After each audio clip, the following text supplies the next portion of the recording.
On the afternoon of December 31st, 1959, the SAS Metropolitan airplane took off from Lagos Airport, Nigeria, carrying a distinguished diplomat, someone US President John F. Kennedy would later call one of the greatest statesmen of our century.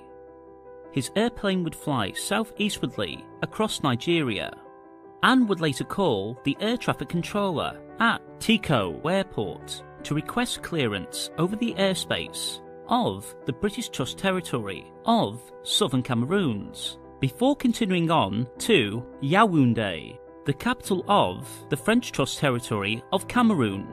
On that seemingly ordinary day, as the diplomat flew across the skies, the two trust territories of British Cameroons and French Cameroon were equal. Both trust territories had heads of government. Both had state ministers.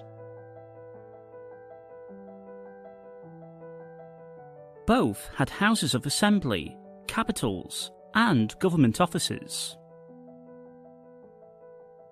They were equal as two peoples, with rich and unique heritages, cultures, identities, judicial, political, and educational systems.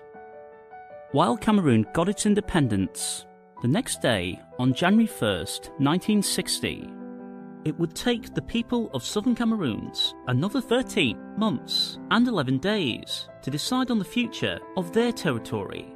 Having attended the independence celebration in Yaoundé, the distinguished diplomat travelled to Buea on January 2nd, 1959. He met with the Premier Jongu Fontia and his ministers, as well as the opposition party, led by Dr. Emmanuel Ndele. In a stormy meeting, the distinguished diplomat listened to the leaders of the Southern Cameroons bemoan the very difficult choices that lay ahead of them. This distinguished diplomat was none other than the Secretary-General of the United Nations, Dag Hammarskjöld.